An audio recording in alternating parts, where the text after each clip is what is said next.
김재원, 태영호 두 최고위원에 대한 국민의힘 윤리위의 징계 수위가 내일 결정될 것으로 보이는 가운데 당내에선 그 전에 두 사람의 자진 사퇴를 압박하는 분위기가 감지되고 있습니다.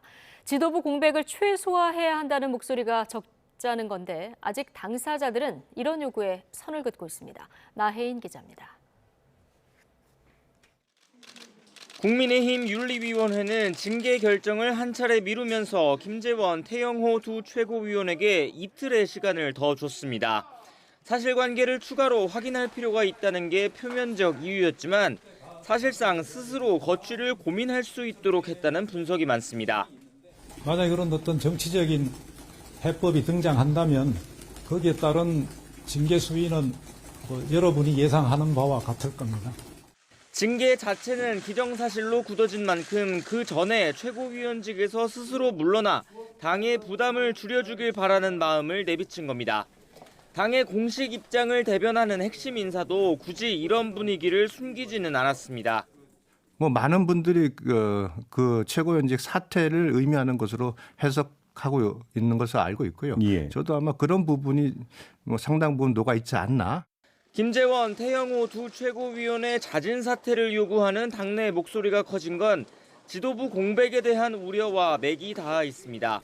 김기현 대표는 두 최고위원이 당원권 정지 징계를 받아도 그럴 일은 없다고 일축했지만 일부 잠시 결혼이 되는 경우는 있을 수 있겠지만 공백이라 어떻게 그게 공백이죠?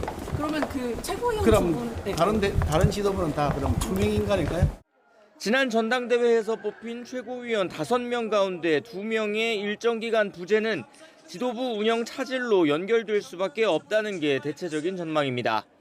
출범 2달을 간 넘긴 김기현 체제가 이런 부담을 더는 방법은 김재원, 태영호 두 최고위원의 자진 사퇴뿐입니다. 국민의힘 당원에 따라 두 사람이 스스로 거취를 정리하면 즉 권리 상태가 되면 전국위에서 최고위원을 새로 뽑을 수 있기 때문입니다. 그래서 당 윤리위가 자진 사퇴와 징계 수위를 연계할 수 있다는 관측도 나오고 있지만 당사자들은 아직까진 거부 의사를 굽히지 않고 있습니다. 결정 수위나 결정의 그 어떤 정치적 행보에 따라서 그것이 올라갈 수도 있고 내려갈 수도 있다.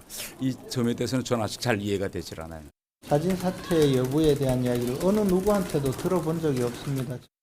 내년 총선을 앞두고 외연 확장과 중도 표심 공략에 공을 들이는 국민의힘은 지난해에 이어 올해도 5.18 광주 민주화운동 기념식에 소속 의원 전원이 참석하기로 했습니다.